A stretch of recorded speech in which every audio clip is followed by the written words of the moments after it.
You are sitting at your kitchen table, staring at a thick, heavy envelope. You tear it open, and out slides your third gold embossed wedding invitation. Instantly, you start running the mental math. You add up the cross-country flights, the hotel rooms, a mandatory 3-day bachelorette trip to Nashville, and an outfit you will wear exactly once. You know you can't afford it. You know checking yes means pushing your balance onto a credit card with a 22% interest rate. But you check yes anyway, because looking like a bad friend feels more terrifying than the reality of being broke. By trying to avoid social judgment today, people are willingly spending down their future financial independence. We have normalized a culture where friendship operates like an expensive subscription service you never explicitly agreed to. The average American currently spends over $4,000 a year on social obligations. Look how fast expenses accumulate: a $400 flight, a $300 Airbnb, and drinks. You're out $1,400 before the ceremony even happens. Then add the main event. Travel, hotel, and registry gifts push a single milestone past $2,000.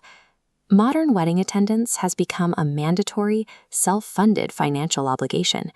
If you are in your late 20s or early 30s, you are in peak wedding season. Attending 4 weddings a year and participating in the associated events means spending $3,000 to $4,000 annually. Over a decade, that is $40,000 out of pocket. Every financial decision carries a second invisible price tag. This is your opportunity cost, the measure of what your money could have earned if you had invested it instead of spending it. This split-screen chart illustrates the actual math. On the left, we track the $40,000 dropping straight out of your bank account over 10 years. On the right, we track what happens if you put that same $4,000 a year into a boring S&P 500 index fund. At an average return of 8% over 30 years, that money compounds to almost $500,000.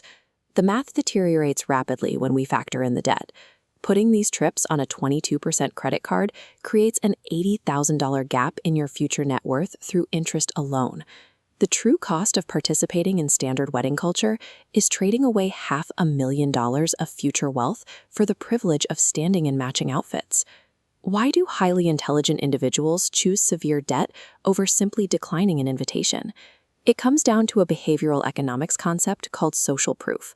We determine what is appropriate by looking closely at what everyone else in our peer group is doing.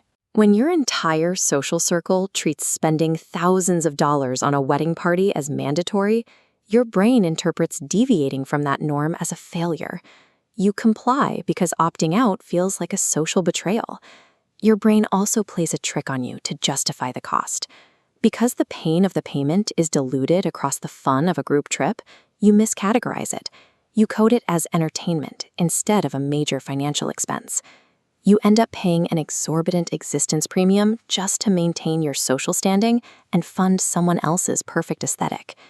The people who successfully build wealth master a very specific skill. They learn how to become completely comfortable setting strict financial boundaries. You have to dismantle the guilt of opting out.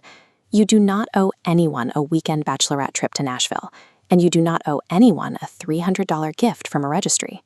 The next time you get an invitation you cannot comfortably afford, you use this exact script.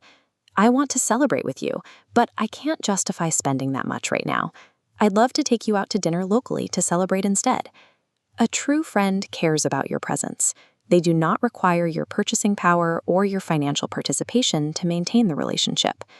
Anyone who removes you from their life for sticking to a budget is prioritizing your spending power over your presence.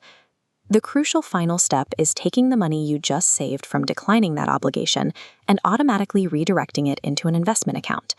Every dollar you withhold from social signaling is a dollar directly converted into your own future options. The dichotomy is clear. You can look successful and supportive while secretly drowning in credit card debt, or you can accept being a little boring today to guarantee your long-term wealth. Take control of your financial trajectory. The next time a heavy envelope arrives in the mail, give yourself permission to confidently RSVP no.